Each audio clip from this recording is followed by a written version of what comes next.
grazas por achegarvos hoxe aquí, a que é a última das sesións deste mes de marzo para nós, un mes que foi intenso en actividade, que comenzamos o propio 1 de marzo coa presentación deste folleto e con compañeiras que estiveron aquí, que pertencen a esa comisión popular que se fixo en Ferrolterra, conmemorando, lembrando e sobre todo divulgando esa revolta das mulleres de hai 100 anos.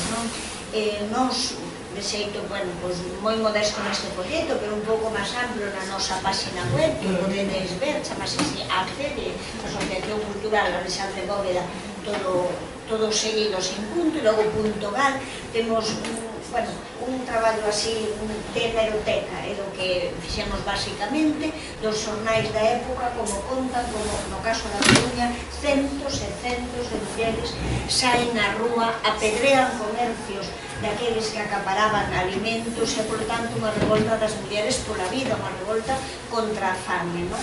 Titulamos Aquí bastamos nós, porque a propia Voz de Galicia, recoñes en varios periódicos, aí temos tamén el Ideal Gallego, pero a Voz de Galicia, que claro, fai esa crónica de 1918 en español, e conta en galego que elas berraban fora, cando se achegaban os homes, aquí bastamos nós. As razóns seguramente son múltiples, non toca hoxe falar de por que se consideraban elas suficientes para facer de fronte a todos aqueles que impedían verdadeiramente ter alimentos para elas mesmas, para os seus fillos e para as súas familias. Logo, nesta programación deste mes, fixemos a presentación aquí na Coruña deste novo sello de Sermos Galiza, que é a rebeldía galega contra a injustiza, que fala, como vedes, a propia capa que é de Leandro Lamas así o recolle, non? O papel das mulleres, en este caso das mulleres labregas, por lo tanto, esa idea que nos interesaba moito remarcar de non somos un pobo verdadeiramente sumiso, senón que en épocas pretéritas, e se pensamos máis cerca, moitas veces ligado as mulleres, moitas veces ligado ao campo, se foi contra a injustiza en cada momento, incluso nas épocas máis duras do franquismo. Neste Rebeldía Galega contra a Injustiza, unha das persoas que escribe é a persoa que hoxe nos acompaña, xa digo, para rematar este intenso mes de marzo, que é Lucía Veciño. Ela é investigadora e fixo, que en principio do que nos coñecemos, fixo un espléndido a fondo en Sermos Galiza, que se titulaba, igual que a palestra de hoxe, As labregas nos conflitos da primeira metade do século XX. E ela reivindica algo que para nós é fundamental, que compre mirar con outros ollos, compre que a historiografía galega mira a historia de outro xeito e sexa consciente de que aquelas revoltas importantes, de algunhas apenas temos nos libros de historia, pero que sobre todo que a metade, cando menos, da poboación que iniciou aquelas revoltas desaparecen dos libros de historia. E o que decíamos aquel 1 de marzo, e hoxe Lucía sei que comparte esa idea, non é posible que as mulleres case non estuveran ali se logo elas son as que ponen as mártires, non? Se falamos de Nebra, se falamos de Guillerey, que hoxe falará ela, deses, centos de labregos que se opoñen aos trabucos, aos impostos, aos foros sobre todo, pero que tamén se levantan contra o poder da Igrexa e que en multitude de ocasións as mortas son mulleres, e iso é por o papel que elas non están dispostas a asumir, e entón esa é a revolta das mulleres. Eu quería comentar algo máis de Lucía Veciño, que lle decía a ela, eu son ensinante de profesión, e é algo que creo, seguramente moita poboación, pero os ensinantes dun xeito, a verdade que tamén moi forte, sentimos o que fai deste país un país máis pobre.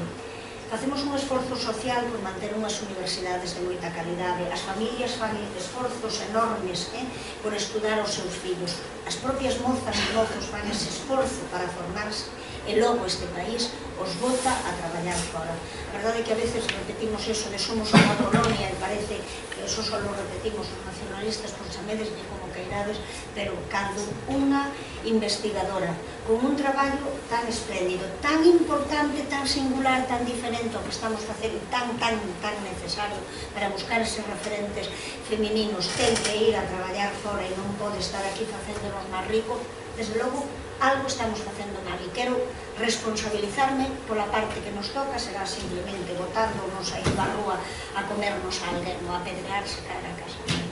De calquera xeito, sinto e creo que socialmente todos perdemos cando quen podría estar aquí investigando, facéndonos máis ricos, máis sabios, mellores, pois ten que andar por aí fora.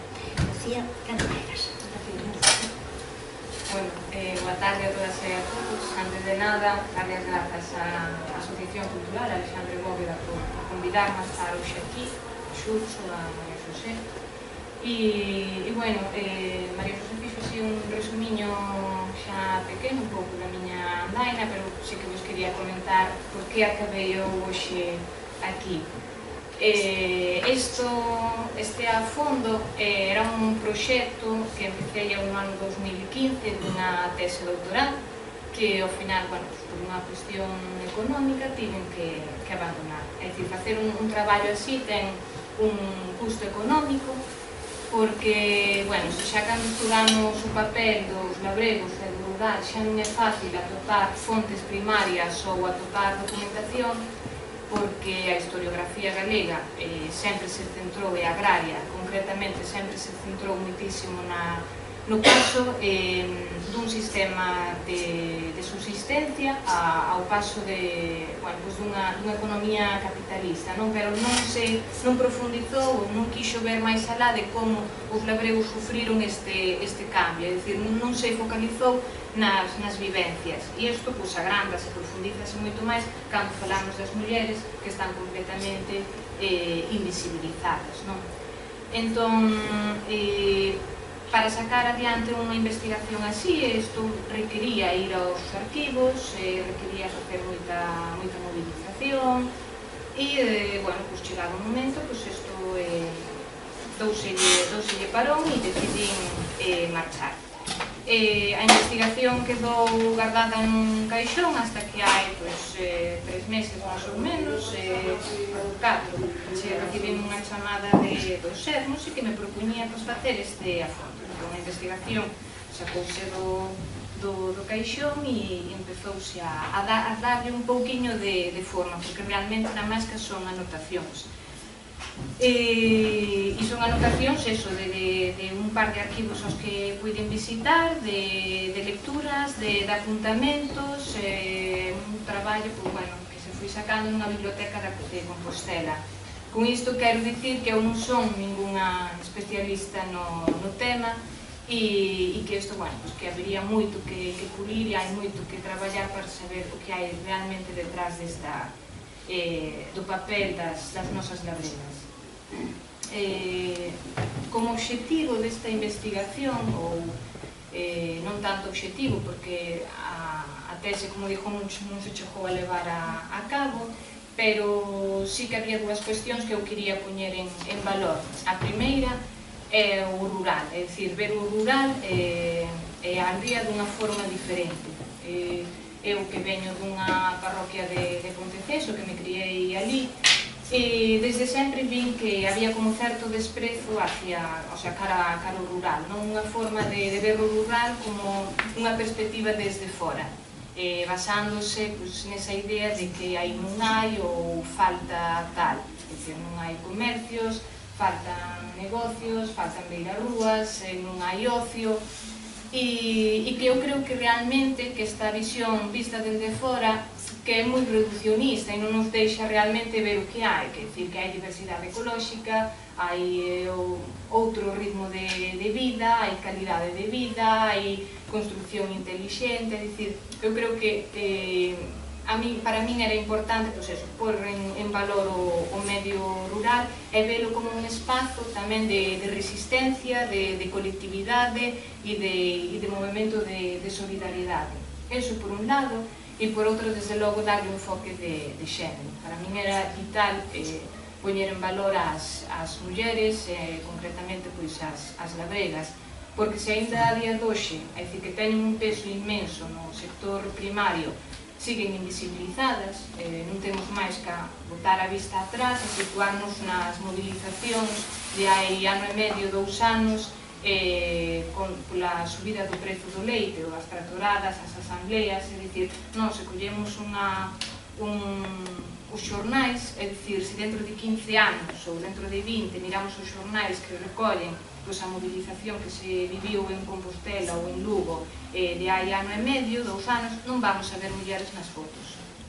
Pero non podemos reducirnos simplemente a esa visión, porque precisamente se para que os homens poderan estar durante 15 días, un mes, nesas movilizacións todos os días nas asambleas, eso quer decir que alguén tiña que estar ao cargo dunha explotación gandeira, duns fillos, dunha sogra con mobilidade reducida, con un sogro con demencia senil, co que fose.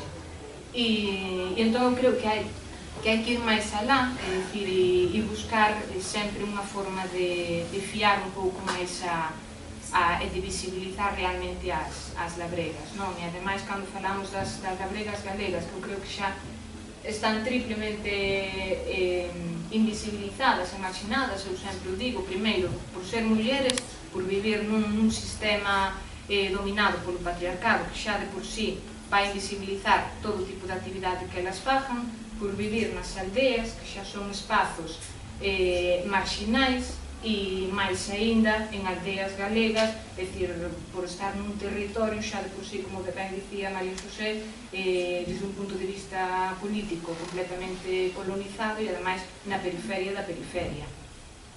Entón, eu para ir xa centrando e aterrizando cousas, escollín a primeira metade do século XX porque era a parte dos movimentos, o sea, dos cambios políticos que houve naquele momento, interesábame tamén porque na segunda metade do século XX sí que hai xa moita máis información gráfica, é dicir, temos o caso das mulleres das Encrobas, de Xove, de Bardallo, que aí xa hai fotos, é dicir, temos todas X imaxes que vinculamos con ese tipo de loitas, pero na primeira metade do século XX non existía, é dicir, non existía prácticamente a foto e o que se recolle nos xornais era moi mínimo.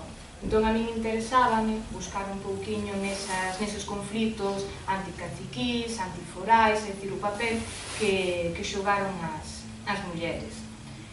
E, bueno, por iso situándonos así xa un pouco no contexto histórico, non me quero parar a analizar os movimentos, é dicir, nin os cambios políticos que se sufriron naquela época, e simplemente quero caer un par de cousiñas un pouco para que vayamos entendendo o momento no que estamos falando, que son importantes para ir comentando, que é, sobre todo, a aparición a finais do século XIX ou antes do regionalismo, que logo desencadeou no galeguismo, e como esta ideoloxía empezaba xa a influenciar no rural, no asociacionismo, a chegada de sociedades agrarias, sindicalización xa nos primeiros anos do século XX, e como se iban empezando xa a organizar, a coller forma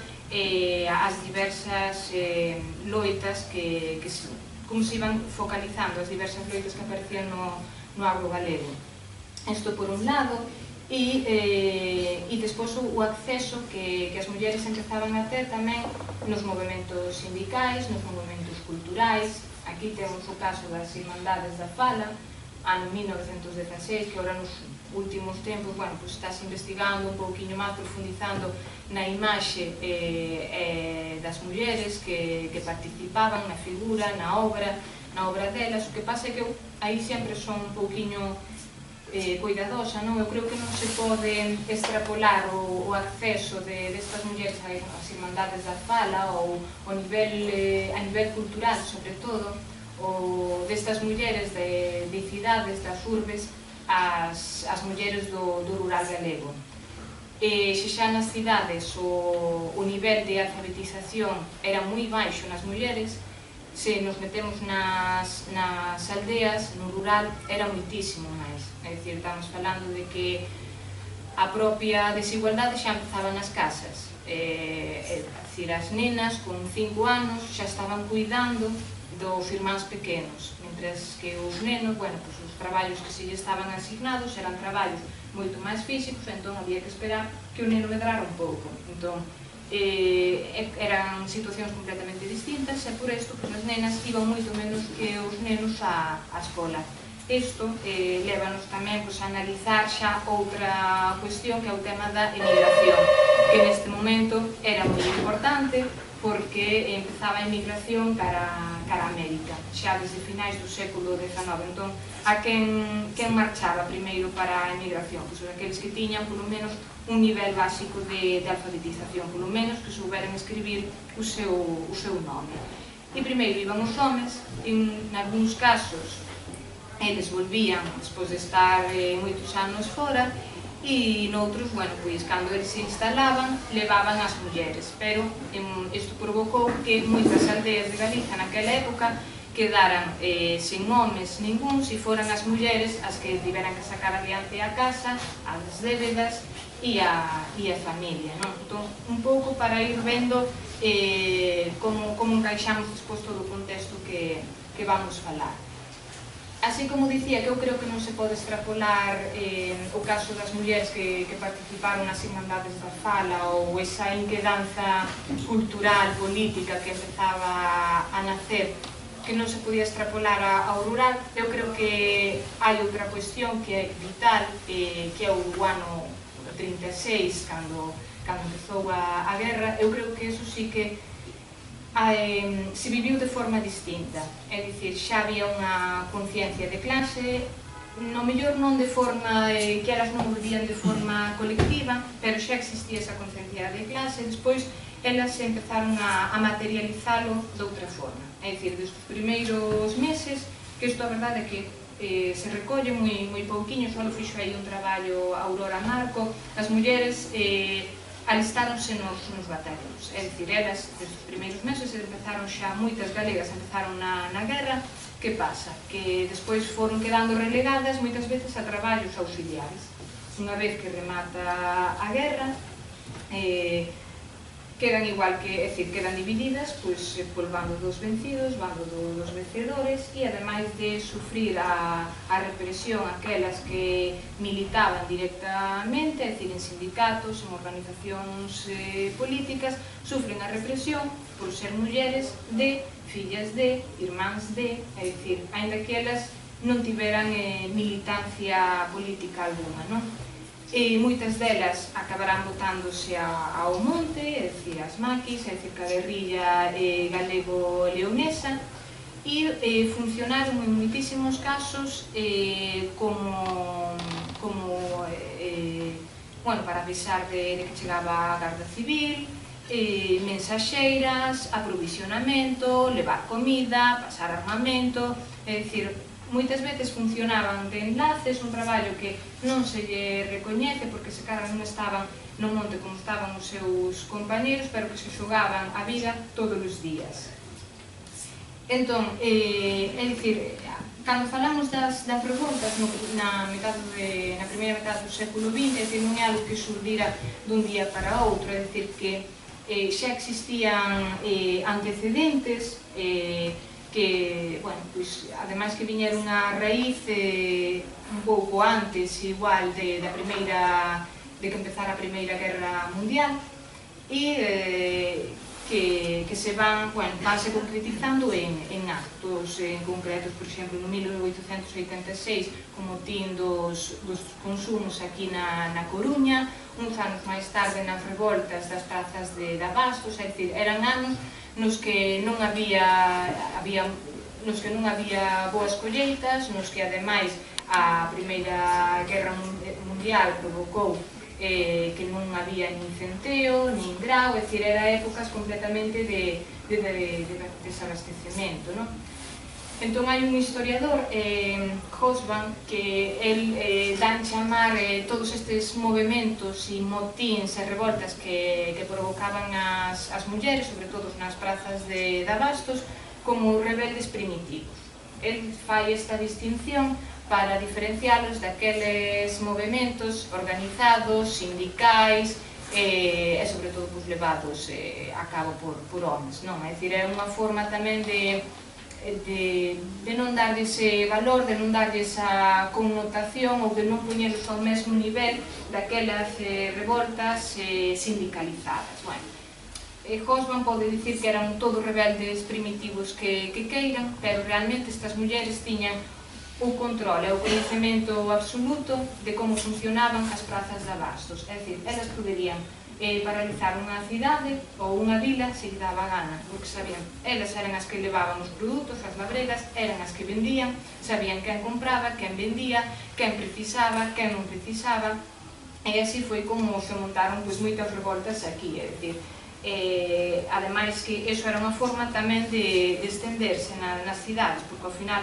era unha forma de conectar, elas empezaban nas prazas de abasto, pero conectaban coas peixeiras, conectaban coas leiteiras, logo poderíanse solidarizar con traballadores das fábricas, das conserveiras, é dicir, era unha forma de paralizar cidades e vilas enteiras. E eu collín, tres casos dividinos, a miña intención era coller hoxe aquí, algún caso para tocar todas as provincias e dividinos naqueles que teñen un carácter máis de subsistencia, como poden ser estas motins, estas revoltas, outros con un carácter máis agrarista, e aqueles que teñen a ver coa Igrexa. A mí parecía interesante tocar estes en concreto, é dicir, que teñen que o agrarismo os recolliu como bandeira no seu momento, pero que realmente non tiñan un carácter antiforal. Simplemente eu gustame recollelo precisamente pola idea que hai da vinculación das mulleres á Igrexa, é dicir, cando collemos unha muller daquela época hai esta idea colectiva de unha muller vestida de negro, esmagada debaixo dun paxe de leña e unha beata. É dicir, eu tamén quero desmitificar un pouco esa idea de mulleres beatas, porque naquel momento nin todos os homes de esquerdas eran anticlericais, nin todas as mulleres eran unhas fanáticas religiosas. É dicir, esa é unha idea moi generalizada que hai. Eu creo que tamén hai que ter en conta que nos anos 1910, 1920, 30, é dicir, a ninguna muller se lle ocurría ir á taberna e beber un viño, como se lle permitía a un home, non? É dicir, entón, os espazos realmente de sociabilidade, de ocio e lúdicos que tiñan as mulleres naquele momento era a Igrexa. Era o momento de encontrarse con outras mulleres, era ese ou o río. Entón, é dicir, hai que contextualizar tamén un pouco, darlle unha volta e ver o que realmente había tamén detrás. Entón, non é de extrañar que cando había algún tipo de conflito arredor da Igrexa foran elas as primeiras que saísen. E así pasou no caso de Oseira, concello de Cea, en Ourense, en 1909, con un baldaquino. Chegou o bispo de Ourense, había un baldaquino que estaba en moi malas condicións, entón el decidiu falar co cura de Oseira para que contratara uns traballadores e retirar aquel baldaquino. Chegan, contrata os traballadores empezan a poñer os andamios. Que pasa? Que os veciños e veciñas isto asumiron moi mal, porque uns anos antes o bispo xa fixera o mesmo, levarase unha fonte do claustro e que nunca volviu ao sitio. Entonces, elas contaban con que o que iba a pasar co baldaquino era exactamente isto. Enfrontáronse os traballadores que estaban collendo ali e puñendo xa os andamios, entón os traballadores volveron para Ourense e dixeronlle ao bispo, mira, nós ali non volvemos que a xente está moi brava. E ao día seguinte repetiuse o mesmo. Que pasa? Que desta vez o bispo dixo, bueno, van os traballadores, pero mandamos a unhas patrullas da Garda Civil. houve un enfrontamento.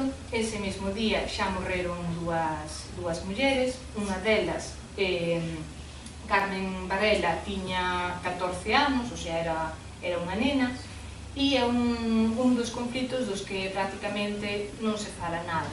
O Baldaquino quedou ali pudríndose, houve moita repercusión na época, é dicir, repercusión a nivel social, porque o goberno de Maura naquele momento tampouco pediu, é dicir, non houve ningún tipo de represalia, a Garda Civil, nin nada, é dicir, pasou así sin pena nin gloria. Que pasa?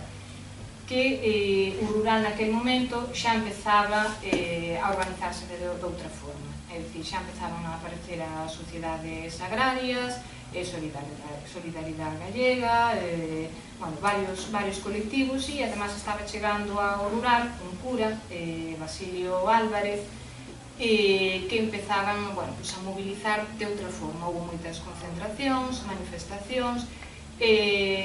A nosa terra sí que lle dá repercusión varios días, pero todo isto queda aquí, é dicir, moi pouco se sabe daquelas mulleres e moi pouco se sabe tamén do conflito. E un pouco isto reproduciuse en Sofán 10 anos máis tarde, Sofán, concello de Carballo. Que pasa? Este tipo de conflitos, ainda que falaba antes, non son de carácter agrario propiamente dito. O agrarismo sí que os reivindicou como tal. De feito, Basilio Álvarez, nun dos mítins que fai, falaba, xa temos, como era? Xa temos bandeira, os mortos, xa temos un exército, xa temos soldados, os labregos, xa temos unha patria, Galiza. Non é dicir, eles asumiron xa como mártires do agrarismo a estas mulleres e homes que morreron en Oseira, e os que van a morrer agora no 1919 en Sofán. En Sofán non é exactamente o mesmo caso, mas sí que está vinculado tamén a este ámbito eclesiástico. Trátase, foi nos anos 1917 que houve unha epidemia de gripe moi grande, entón empezou a morrer moita xente. E naquele momento o cura, o médico e o notario, ao servizo da condesa de Torre de Penela, decidiron construir un cemiterio novo, un cemiterio que quedaba no monte, non sei a cuántos kilómetros de onde estaba o cemiterio de sempre. Claro, eles tiñan os seus intereses en construir ali aquel cemiterio, entón clausúrase o cemiterio de sempre. E os veciños, como non estaban de acordo, eles seguiron de forma clandestina enterrando os seus mortos no cemiterio de sempre. Todo isto, é dicir, co cura, é dicir, o cura iba a facer o oficio. Aí hai bastante, despois falarei dese tema, porque hai bastantes incoherencias, non? En teoría o cura sempre apoiou aos veciños, pero despois a hora da verdade non se reflexou desa forma. Todo isto estala nun enterro pola noite, porque os enterros eran, claro, como non estaba permitido enterraros ali, era de forma clandestina pola noite, nun enterro dun dos nenos de 4 anos, no que case todo o cortexo eran mulleres. Aparece a Garda Civil, irrumpe o cortexo hasta o cemiterio e empeza a cargar contra os veciños e veciñas. Entón, as primeiras que se botan diante son as mulleres e saldase ca morte de 4 veciñas. Aquí, o cemiterio clausurouse definitivamente e houve varias movilizacións días despois, na Coruña, sobre todo. En Carballo non se puido chegar a facer manifestación porque o caciquismo local impediu mesmo que moita xente puidera vir a Coruña. e fuise na nosa terra, o xornal deronlle bastante cancha tamén a este conflito, con bastante repercusión, e ademais aproveitaron para facerlle unha crítica ás labregas. Facíanlle a crítica de que era unha pena, unha mágoa que focalizaran tantas enerxías na defensa dun baldaquino ou na defensa nun cementerio e non en temas realmente importantes como era a loita antiforal ou a loita máis anticaciquí, non? Que vamos ver como isto, é dicir, non se representa como tal, é dicir, que realmente elas estaban neste tipo de conflitos tamén, que os vamos ver agora, é dicir, porque ademais este lévame aos conflitos máis de tipo agrarios, que tamén recollo no a fondo, e que se producen, bueno, pues nun momento no que realmente estaban chegando de volta moitos dos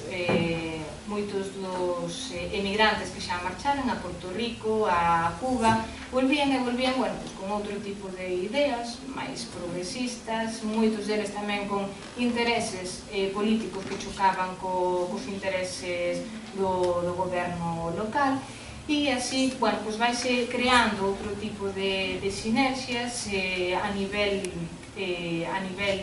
rural. E aquí hai dous casos que seguramente son os que máis coñecidos desta época, que son os de Nebra e Guillareis. Nebra producido no 1916 e foi, bueno, pues a raíz dun tributo, dun imposto que o Concello de Porto do Son lle puxo a veciñanza para pagar un déficit que tiñan ca Deputación da Coruña. Era un imposto completamente abusivo, e así o entendiu a veciñanza, e realmente houve varias asambleas, varias movilizacións, intentaron falar co Concello, o Concello pechoulle as portas, e isto iba creando xa un ambiente completamente negativo, non? E además que vían que non había resposta por parte das institucións. Deciden facer unha manifestación, xa houbera problemas ese día, aí xa quedaran feridas, ou sea, houve moitísimos feridos porque houbera un enfrontamento coa Garda Civil, e logo chegan xa ao día, é dicir, a data que se recolle como 12 de xaneiro na ponte de Cans, en Porto do Son, en Nebra, e hai un enfrontamento ca Garda Civil, e aí, bueno, pues, matan a 3 vecinas, non? Realmente,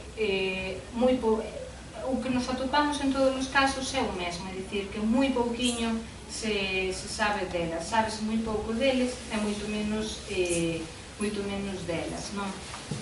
E, é dicir, a repercusión que ten na época, é dicir, recóllese en xornais como a nosa terra, pero que realmente non se pide responsabilidades a ninguén, é dicir, quedan completamente abandonados e abandonados así no tempo. E un pouco nesta liña vai tamén o conflito de Guillarei, xa na provincia de Pontevedra, en Sobredo, e que este sí que ten un carácter máis antiforal. Precisamente foi uns meses despois de que se fixera o Congreso Agrario en Tui, no 1922, no que se aproba por unanimidade abolir os foros. É dicir, baixo aquilo de a terra para quen a traballa, deciden non pagar os foros e así o acollen unhas 133 sociedades agrarias que se estaban que se distribuían, que se organizaban a través das parroquias, non? Uns meses despois deste congreso, precisamente, un veciño en Guillarei decide non pagar os foros como solidaridade. Varios veciños van a apoialo para non pagalos e ese día matan a Cándida Rodríguez. Eu creo que Guillarei sí que foi un dos un dos conflitos nos que máis relevancia se lle dou ás mulleres, porque ademais as fillas, a familia de Cándida Rodríguez sí que traballa moito na recuperación da memoria dos mártires de Guillarei. Eu creo que das poucas mulleres que polo menos sí que se lle pon cara, porque a propia familia ensinou documentación, fotos dela, entón é das poucas que realmente se coñece. Ademais, esta muller estaba sindicalizada, é dicir, creo que era na Liga Agraria, creo que era na Liga Agraria Galega, é dicir, era outra realidade, quizás, o de Guillarei, precisamente pola sinerxia ou pola forma na que elas se estaban traballando, non? E é dicir, aquí, nestes casos, sí que eran, mellor, conflitos nos que participaban con homes, pero nos que vou a falar agora, é dicir, sobre todo estes que comentaba de motíns ou de revoltas, así o que Hobsbawm chamaba rebeldes primitivas, sí que estaban completamente solas, e eran os conflitos máis relacionados coa subsistencia ou que incluso lles chamaron as líderes da fame. E hai un en concreto, que é o de Barallobre, Fene, en 1918, que isto foi unha auténtica revolta durante 4 días. Estamos falando neses anos de desabastecemento da Primeira Guerra Mundial, na que o 4 de marzo os panadeiros naquele momento anuncian unha nova subida do pan. Entón, tanto veciños como veciñas empezan a organizarse, pero as veciñas toman un pouco digamos que un pouco o rol de líder das revoltas. Empeza a haber movilizacións na propia cidade de Ferrol, xa desde aquel momento empezan a mobilizarse, hai unha manifestación, morren 4 persoas e entón a movilización empeza a agudizarse. Ese mesmo día asaltan un tren na estación de Barallobre e deciden baixar os sacos de fariña que levaba o tren de mercancías e ademais embutido, conservas, o que levaban. Esta acción repetirona durante 4 días na estación en concreto de Barallobre e paraban todos paralizaban trens de pasaxeiros, trens de mercancías. O día seguinte colleron outro tren que levaba os bocóis de viño para Mugardos.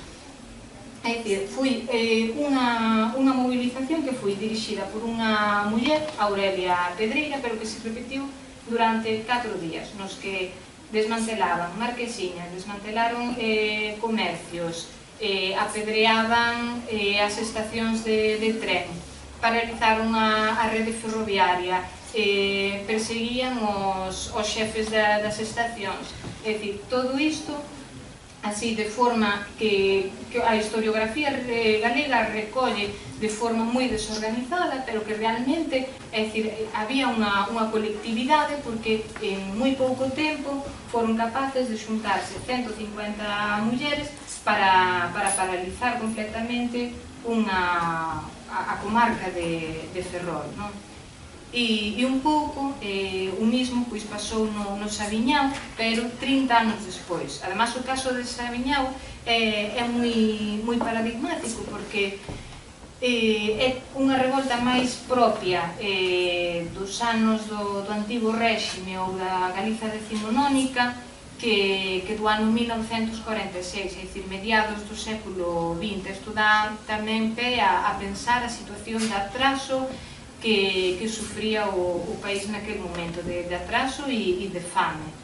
E vai un pouco nesta mesma liña, non? É dicir, era un ano de malas colleitas na provincia de Lugo, uns anos nos que non había centeo, e naquele momento decídese que o Saviñao teria que abastecer toda a provincia de Lugo co centeo que eles teñen recollido. Tiñan nun almacén e elas entenden que ese centeo non vai para abastecer a ninguén directamente, simplemente que vai para o extraperlo.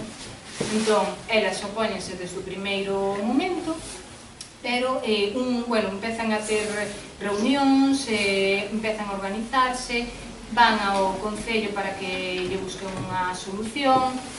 O tempo vai pasando e un mes despois aparece o muiñeiro de Pantón, Concello lindante, no seu camión para buscar os sacos de centeo que ali había. E aparecen, ven xa chegar o camión do panadeiro, do muiñeiro, empezan xa a falar entre elas e recollen as fontes, os xornais daquel momento, que aparecen 150 mulleres para descargar o camión do muiñeiro todos os sacos que había ali. Claro, o muiñeiro marcha sen os sacos, pero o día seguinte volven. Elas empezaron a aparecer non só as mulleres do Sabiñao, tamén de Sarria, de Pantón, para frear que lle levaran o centeo, mas non o conseguiron, porque ao día seguinte chegou o muiñeiro coa Garda Civil.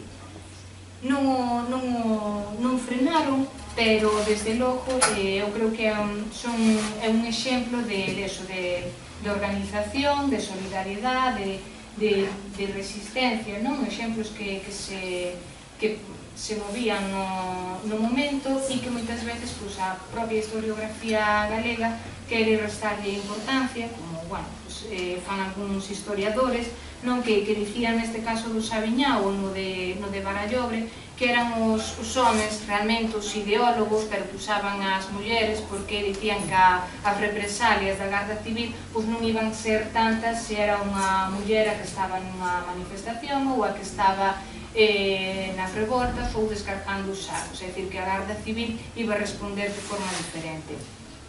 Xa se viu que non había distinción ninguna, pero moitos historiadores intentan justificalo desta forma. E entón, todo isto viña así un pouco a raíz do que comentaba María Xosé ao principio, que eu creo que é importante facer unha revisión da historiografía, de non quedarnos só co básico, co simple, é dicir, co máis fácil. Eu creo que hai que dar unha volta a todo eso e visibilizalas, é dicir, elas estaban aí, hai que poñerlle nomes, hai que poñerlle apelidos, hai que ir un pouco máis a microhistoria, é dicir, non podemos falar de igualdade cando a metade da poboación ten unha historia invisibilizada e completamente tersiversada, non?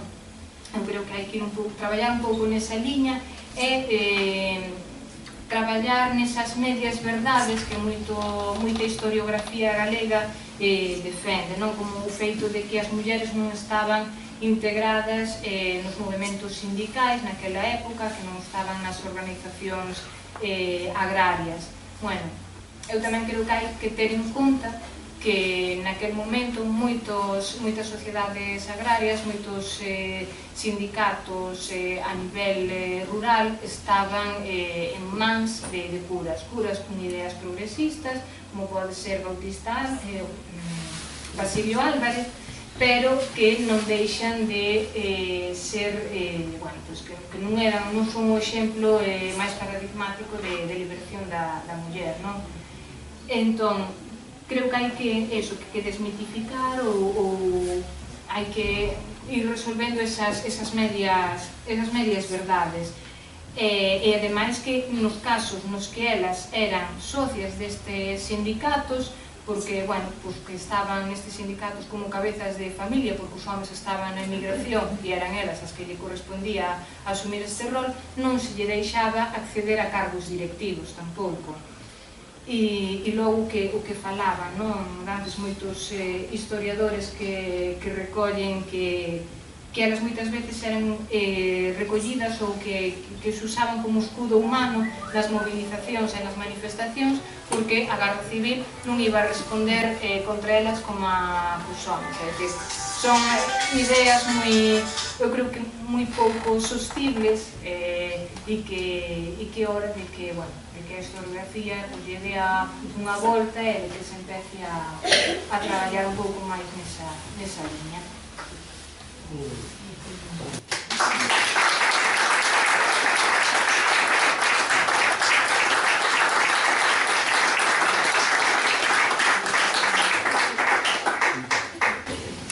Pois agora é o vosso momento. Nos neste folletiños que non notedes logo podemos recoller, que podedes coller, recollíamos que un libro de Laila Cato sobre teatro, pero recolle que en agosto de 1917 o capitán general da 8ª rexión publica un bando onde di: se hará uso inmediato de las armas sin necesidad de toques de atención ni otro aviso y sin que sea obstáculo para esta enérgica represión que el grupo sedicioso estuviere circundado, protegido por mujeres y niños. Por lo tanto, pues, si teníamos alguna dúbida, les disparaban igual tanto de la Guerra Civil como que se sacó en ocasións o exército a rúa, ¿no?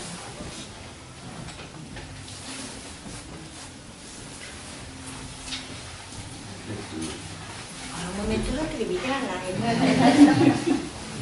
Bueno, pues se non te acribillan outros, vou te acribillar que me deixaches abraiado.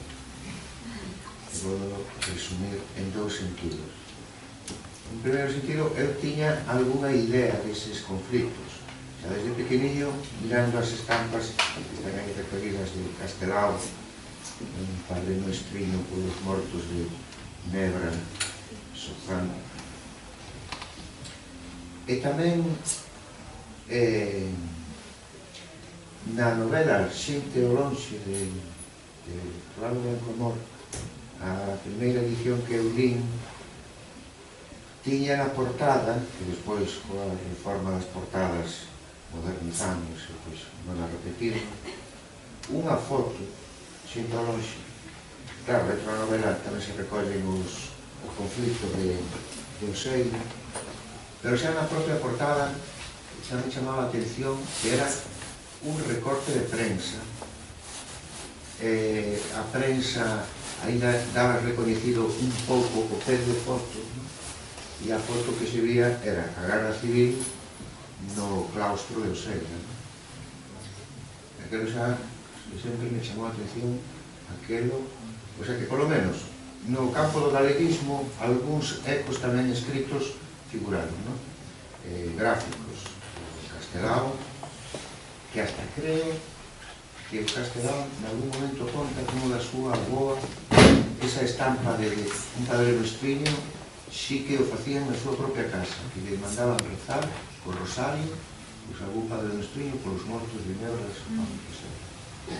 Bueno, despois o caso de Branco Amor tamén me chamou sempre moita atención ese silencio, que non tiña un eco, pasou con eses conflitos, ese tal. Este é o primeiro abraio que me deixaxe. E o segundo é porque xa me toca un pouco de cerca, porque na nosa aldea hai tamén un conflicto que eu non sabía localizar. Así, e agora coa tua exposición cádrame completamente. É en Nantas de Ulla, é polos anos finais dos anos 10, nos anos 20, foi un estoupido así, quedou memoria simplemente no vecindario, foi pasando boca a boca, e da mesma maneira que foi pasando así boca a boca, os veciños recordan o encárguese de que se recorde, a vida xeneracional.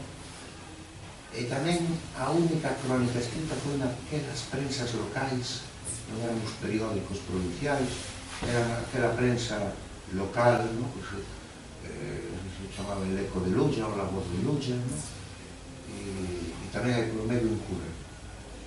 Un cura ao que lle ofrecen unha devoción perpetua, porque hasta deixaron deixaron na igrexa, na porta lateral da igrexa, aldea, no agro, unha inscripción que até de colocar unha foto inscrita entre o cemento e as letras en relevo, e era o cura Luna. Poderes falar de asunto? Pois eu creo que cadra completamente e paso de memoria. Despois complicouse, a cousa continuou, cando foi a guerra, este cura comprometido co vecindario, estaba encargado hasta da alfabetización da xente, recordo como mestre, e cando chegou a guerra, serviu con esta xente que estaba escapada polos montes,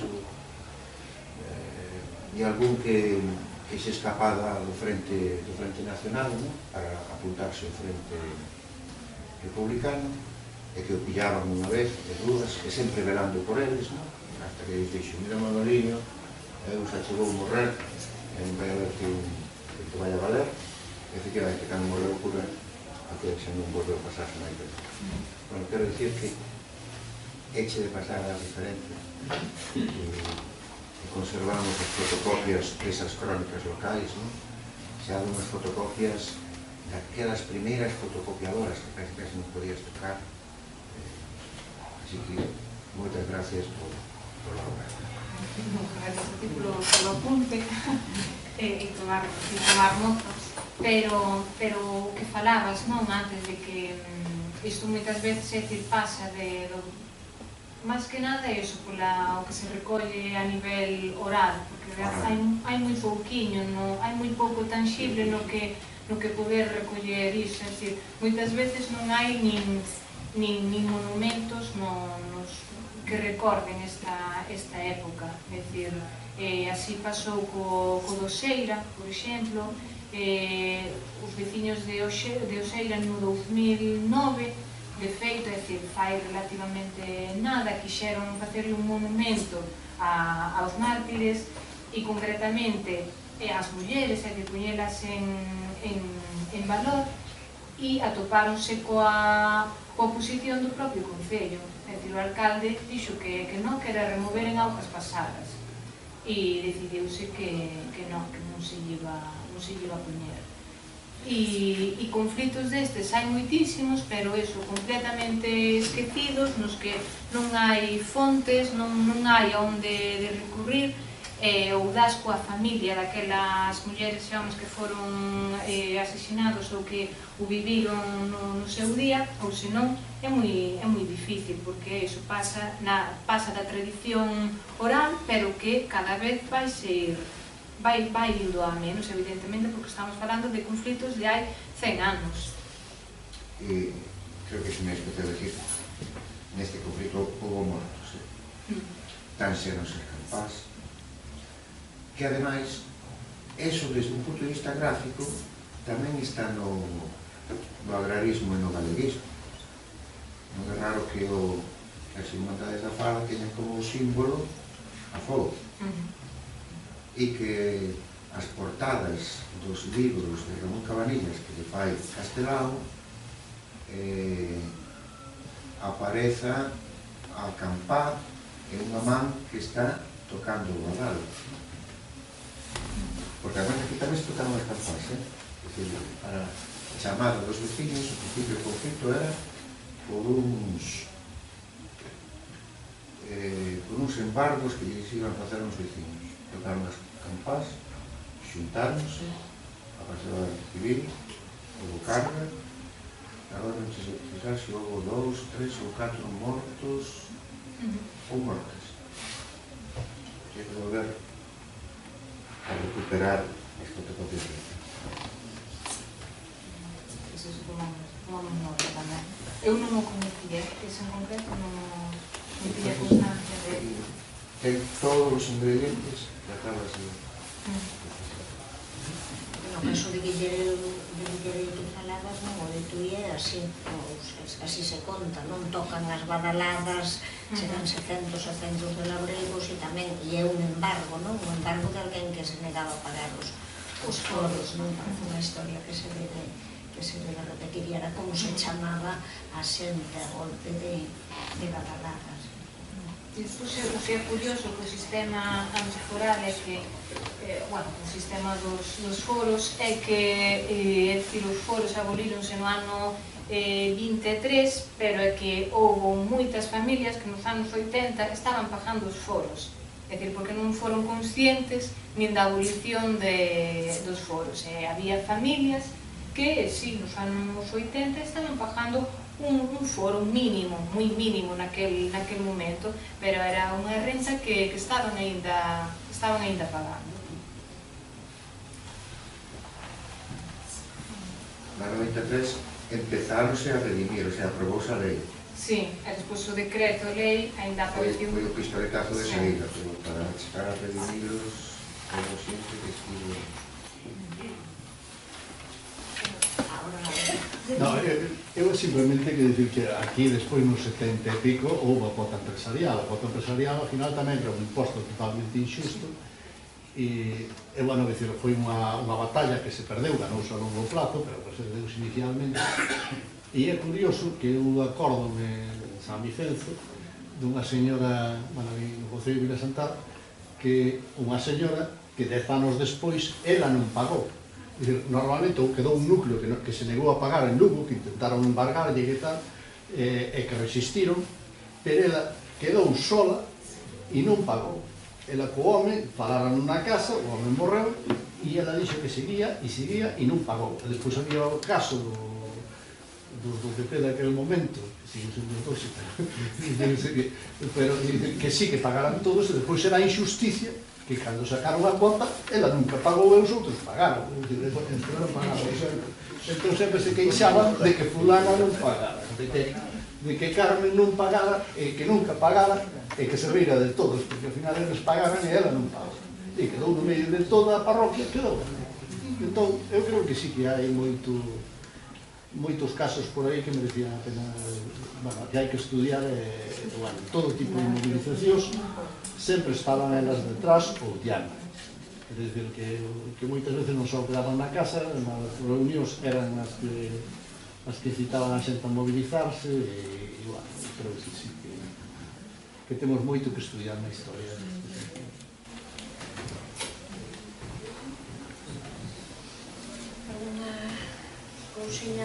Era para volver a ler, reler, ¿no? Pues, por exemplo, sin máis longe, o poema de Rosalía de Castro, A xustiza pola man.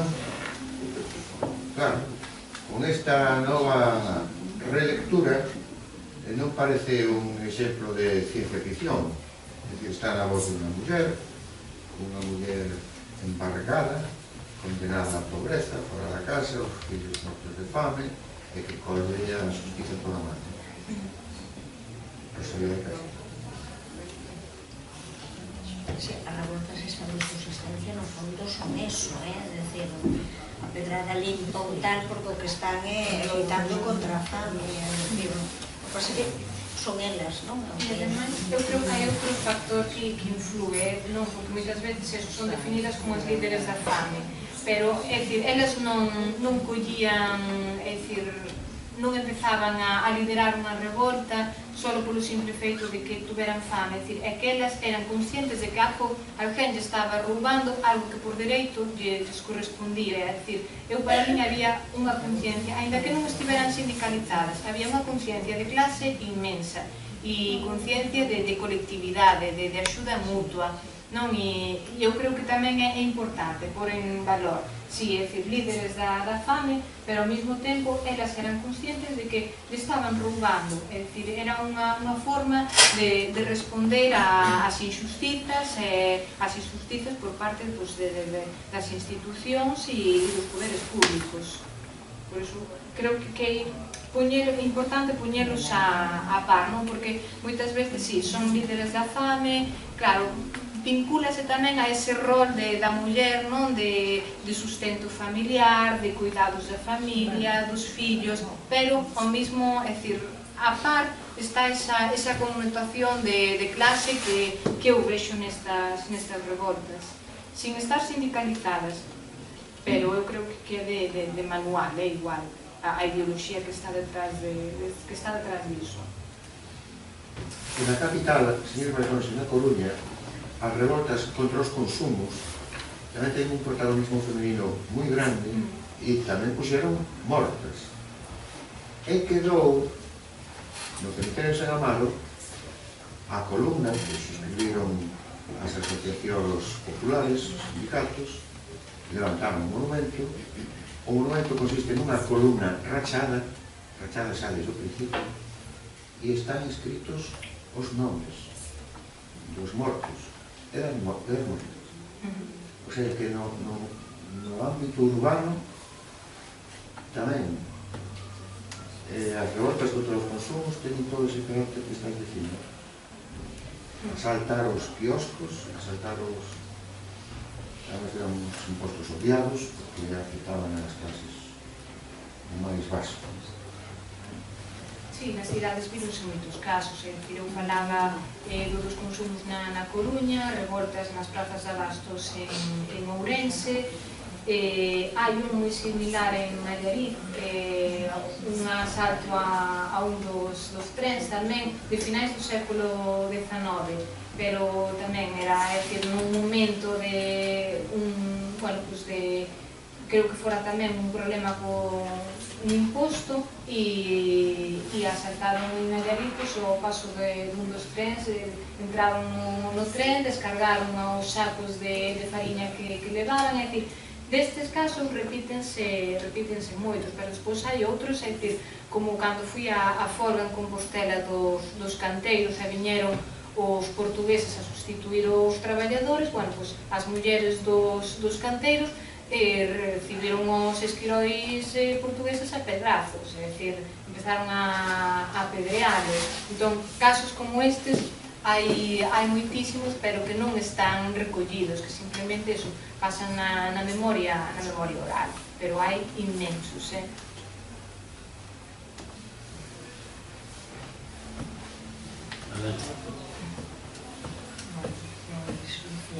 Moitísimas grazas, queremos ter aquí de xeito definitivo e moitísimas grazas a todos.